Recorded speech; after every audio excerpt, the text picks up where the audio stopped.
নামাজ যারা পড়ে না ঘাড় ধরে ধরে তাদেরকে আনেন। কেন নামাজ পড়বা না? তুমি মুসলমান, এই মুহূর্তে তুমি আমরা এক কাতারে দাঁড়াই। এটা যদি আপনার সন্তান হয়, ধরেন নামাজ পড়তে আসো। রাগ করতেছেন? কঠিন করে কথা বলেছি? আমি কঠিন করে বলি নাই। আমাকে বলানো হয়েছে মুহাম্মদ সাল্লাল্লাহু আলাইহি সাল্লামের কথা কঠিন ছিল নামাজের ব্যাপারে। কেউ যদি আমার কঠিন কথাকে কঠিন হিসাবে নেন, তাহলে রাসূলকে কঠিন বানাতে হবে। রাসূল সাল্লাল্লাহু আলাইহি সাল্লাম বলেছেন, তোমার সন্তান 7 নামাজ শিখাও, তোমার সন্তান 10 নামাজ না পড়লে তারে পিটাও। কে বলেছেন? কে বলেছেন? রাসূল বলেছেন। তাহলে রাসূল কঠিন হলেন না? নামাজের ব্যাপারে কঠিন না? নামাজের ব্যাপারে আমরা কখনো সহজ হব না। রাজি আছি তো সবাই ইনশাআল্লাহ? নামাজের ব্যাপারে আমাদের কোনো সহজতা নাই, কোনো কম্প্রোমাইজ নাই, কারোর সাথে আমার সম্পর্ক নাই। নামাজ আছে তো সম্পর্ক আছে, নামাজ নাই আল্লাহর সাথে তার সম্পর্ক নাই, আমার সাথে তার কোনো সম্পর্ক নাই। আমার মাবুদ আমাদের প্রতি রাগ করে আছে, আমাদের মাবুদ আমাদের প্রতি রাগ করে আছে। আমাদের মাবুদকে আমাদেরকে সন্তুষ্ট করতে হবে, সন্তুষ্ট করতে হবে। আমরা আমাদের মাবুদকে রাজি করতে হবে। আমরা তওবার মাধ্যমে আল্লাহকে রাজি করতে আর চেষ্টা হব। গোটা পৃথিবীর মুসলমান আর সময় নাই, সুতরাং আমরা আল্লাহর কাছে প্রাণ বলে আজকে কাঁদি। যারা নামাজ পড়ো না, তুমি টের পাও নাই মসজিদের দরজা তোমার জন্য বন্ধ হয়ে যাবে।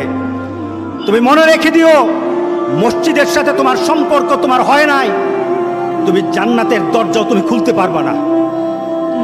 তুমি এখনো বেনামাজি, এখনো সকালবেলা তুমি ঘুমাও, এখনো তুমি আল্লাহকে ভুলে আছো, এখনো তোমার কাছে তওবার কথা তোমার চিন্তাতে আসে নাই। তুমি অনেক কিছু হতে পারো, তুমি মুসলমানের কাতারে থাকবা না।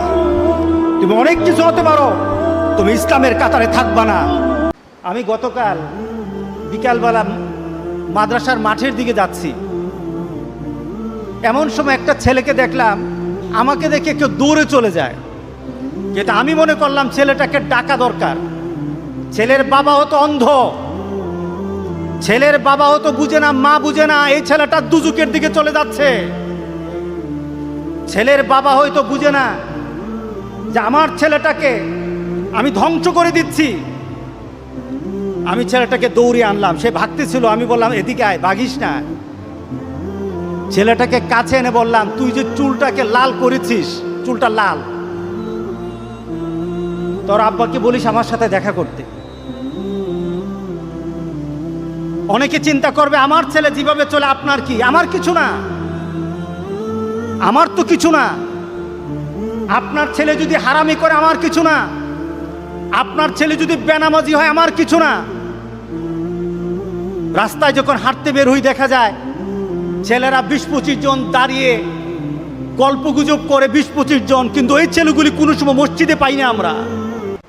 রব্বুল আলামিন আজকে যারা আমার বাপ, আমার মা, আমার পরিবারের কোনো সদস্য, আমার পরিবারের কোনো ব্যক্তি যারা নিজেরা নামাজ হয়তো পড়তো, কিন্তু আমাকে নামাজমুখী করে নাই, আমাকে কল্যাণমুখী করে নাই, আমাকে তোমাকে চিনায় নাই, তোমার হাবিবের রেখে যাওয়া কর্মকে বুঝায় নাই। সব বুঝিয়েছে কিন্তু এই নীতি বুঝায় নাই।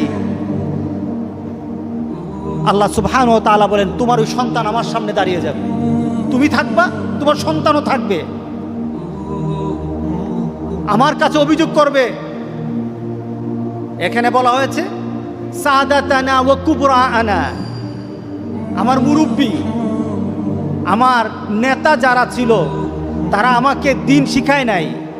আবার অপর আয়াতে আল্লাহ বলেছেন, সন্তান দাঁড়িয়ে বলবে, মাবুদ, আমার বাবা, আমার পরিবারের আত্মীয় স্বজন, আমার পরিচিত জন কেউ আমাকে নামাজের কথা বলে নাই, রাস্তা দিয়ে হেঁটে গেছে, আমাকে পরিবর্তনের কথা বলে নাই।